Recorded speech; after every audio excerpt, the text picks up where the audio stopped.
अवधूत चिंतन श्री गुरुदेव दत्त श्री स्वामी समर्थ. नमस्कार सर्वांना. चैत्र नवरात्रीपासून देव्हाऱ्यात कुलदेवीचा मंगल कलश कसा स्थापन करायचा, नारळातील पाणी नारळ केव्हा बदलावे. शास्त्रानुसार कलश हे विश्वाचे प्रतीक आहे आणि त्यावर ठेवलेला नारळ समृद्धी, शक्ती आणि पावित्र्याचे प्रतीक मानले जाते. परंतु कलश, नारळ ठेवण्याचे काही विशेष नियम देखील आहेत, जे कुलदेवी आईची कृपा प्राप्त करून देतात. चैत्र नवरात्रमध्ये आपण आपल्या कुलदेवीची जमेल ती, शक्य असेल ती सेवा अवश्य करायची आहे. कुलदेवीची सेवा केल्याने नेहमी प्रसन्न वाटते, सुख लागते. घरामध्ये कधीही दुःख, दारिद्र्य, अडचणी येत नाहीत.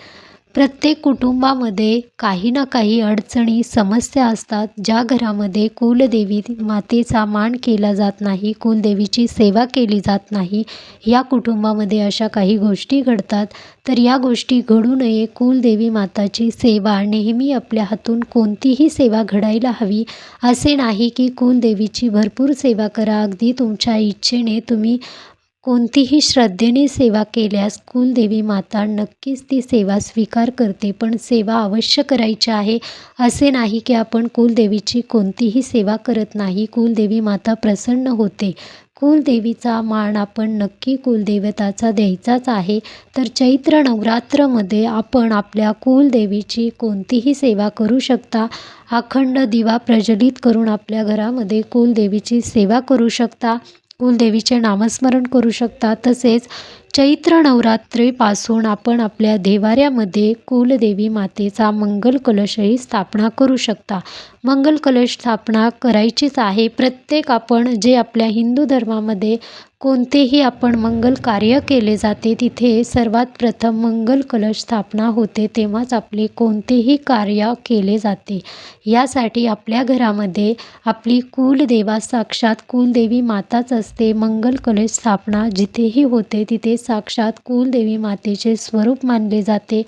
कुलदेवी मातेची आपण कृपा प्राप्त करून घेण्यासाठी प्रत्येक आपल्या घरामध्ये आपण कुलदेवी माताचा मंगल कलश स्थापना नक्की करायची आहे.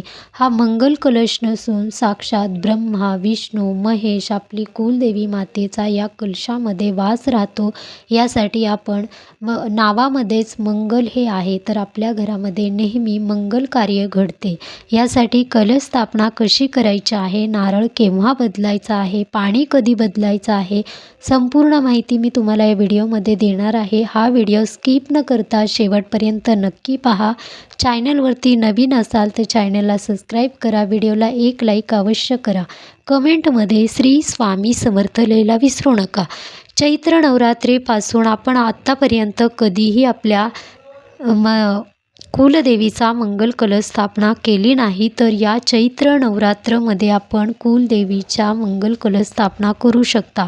तर अगदी तुम्ही या 9 दिवसामध्ये कधीही कोणत्याही वेळेमध्ये, कारण हे 9 दिवस आपल्या कुलदेवीचे आहेत.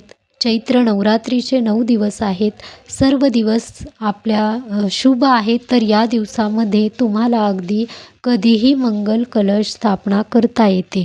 तर मंगल कलश स्थापना करण्यासाठी तुम्हाला सर्वात प्रथम तुमच्या जिथेही कुठे देव्हारा आहे तिथे तुम्ही एक तांब्या घ्यायचा आहे. त्यामध्ये स्वच्छ पाणी घ्यायचं आहे. खाली तुम्ही एक डिश घेऊ शकता, प्लेट. त्यामध्ये तुम्हाला अखंड तांदूळ घ्यायचे आहे. ते तुम्हाला हळदी, कुंकू यामध्ये मिक्स करून थोडेसे तांदूळ घ्यायचे आहेत. त्यावर तुम्हाला तांब्या पाणी भरून ठेवायचं आहे.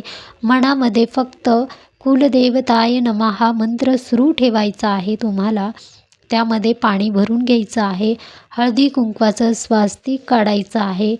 तुम्हाला विड्याची 5 पाने, आंब्याची 5 पाने, कोणतीही अगदी शक्य असल्यास 5 पाने तुम्हाला त्या कलशामध्ये ठेवायचे आहेत.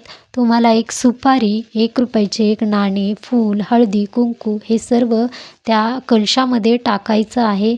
त्यावर तुम्हाला नारळ ठेवायचा आहे. हळदी कुंकू अगदी तुम्ही डोळे, नाक असे मुखवटेही लावू शकता. तुम्हाला आवड असेल तर तुम्ही कुलदेवीचा पूर्ण जो काही शृंगार आहे तो करू शकता. व्यवस्थित आपल्या कुलदेवी माताच आहे असे समजून कुलदेवी आपण कधीही मंगल कलश स्थापना करतो तिथे कुलदेवी माता साक्षात असते. असे नाही की आपण मंगल कलश स्थापना करत आहोत तर असं शोसाठी असं नाही. प्रत्येक आपल्या धर्मामध्ये आपल्या हिंदू धर्मामध्ये आपण कोणतेही मंगल कार्य करतो तेव्हा आपण मंगल कलश स्थापना ही नक्कीच होते. तर ही आपल्या कुलदेवी मातेचा मंगल कलश आहे. तेव्हा आपण पूर्ण आपल्या आवडीने आपण मंगल कलशाला आपण सजवू शकतो. त्याचबरोबर तुम्हाला मंगल कलश यामधील नारळ केव्हा बदलायचा आहे, पाणी केव्हा बदलायचं आहे, अगदी तुम्ही शुक्रवारी, मंगळवारी यामधील पाणी तुळशीत विसर्जन करू शकता. तसे तुम्ही झाडांमध्ये टाकू शकता. घरामध्ये थोडं थोडं शिंपडायचं आहे. तसे तुम्ही यामधील पाणी काही सुकली आहेत तर तुम्ही या दिवशी पूर्ण कलश तांदूळ तुम्ही पक्ष्यांना ठेवू शकता. घरामध्ये चांगले स्वच्छ असतील तर घरामध्ये खाण्यामध्ये घेऊ शकता किंवा तुम्ही पक्ष्यांना देऊ शकता. हे पाणी तुम्ही तुळशीमध्ये विसर्जन करा. पुन्हा तुम्ही तसाच कलश तयार करायचा आहे.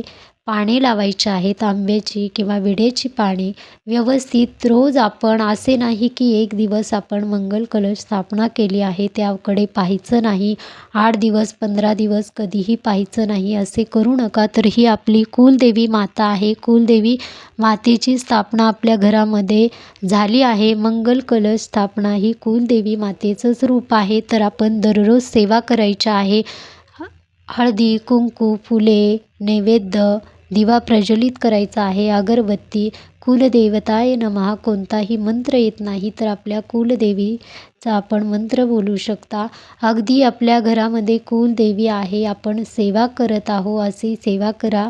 असे नाही की आपण मंगल कलश स्थापना केली आहे त्याकडे पाहायचं नाही. तर प्रत्येक पौर्णिमा शुक्रवार मंगळवारी तुम्ही कलशातील पाणी बदलू शकता, पाणी बदलू शकता. जे काही आपण त्यामध्ये वस्तू टाकल्या आहेत त्याही वस्तू आपण बदलू शकतो. तर या पद्धतीने आपण या चैत्र नवरात्रमध्ये आपल्या देवीचा आपल्या कुलदेवतेचा मंगल कलश स्थापना करू शकता. अगदी साध्या सोप्या पद्धतीमध्ये आपल्याला मंगल कलश स्थापना करता येते. हा मंगल कलश आपण आपल्या घरात स्थापना केल्याने आपल्या घरावर कोणतंही संकट अडचणी येत नाहीत. तिथे आपली कुलदेवी माता असते. यासाठी काही चुकलं असेल तर क्षमा मागायची आहे. आपल्या जीवनामध्ये काही अडचणी संकट आहेत, प्रगती होत नाही, घरामध्ये दुःख दारिद्र्य पाठ सोडत नाही, आजारपण आहे, यासाठी या मंगल कलश स्थापना अगदी करायला विसरू नका. चैत्र नवरात्र हे खूप शुभ दिवस आहेत. या 9 दिवसामध्ये आपण आपल्या कुलदेवीची अगदी आपल्या इच्छेने कोणतीही सेवा करावी. अगदी आपण कोणतीही सेवा करावी. तशीच घरामध्ये आपण कुलदेवीची ओटीही भरू शकतो. तसेच आपण जिथे कुलदेवीचं स्थान आहे तिथे जाऊनही आपण खणं नारळाने देवीला मान देऊ शकतो, ओटी भरू शकतो. आपली कुलदेवी माता प्रसन्न असेल, कुलदेवी माता आपल्यावर प्रसन्न असेल तर कोणतेही संकट अडचणी येत नाहीत. यासाठी आपण कोणतीही सेवा करा पण अवश्य करा. मंगल कलश स्थापना करण्यासाठी खूप शुभ दिवस आहे, नवरात्र आहे. यासाठी आपण चैत्र नवरात्रीमध्ये आपल्या कुलदेवी मातेचा मंगल कलश स्थापना अगदी नक्की करावी. खूप साध्या सोप्या पद्धतीमध्ये करता येते. श्रद्धेने विश्वासाने आपण ही सेवा करायला सुरुवात करावी. सर्व काही मंगलमय घडतं. कधीही प्रगतीचे मार्ग बंद पडत नाहीत. प्रगती होते, सुख शांती घरामध्ये वैभव येते. माता लक्ष्मी आपली कुलदेवी माता नेहमी प्रसन्न राहते. तर तुम्ही हा मंगल कलश स्थापना अगदी नक्की करा. श्री स्वामी समर्थ.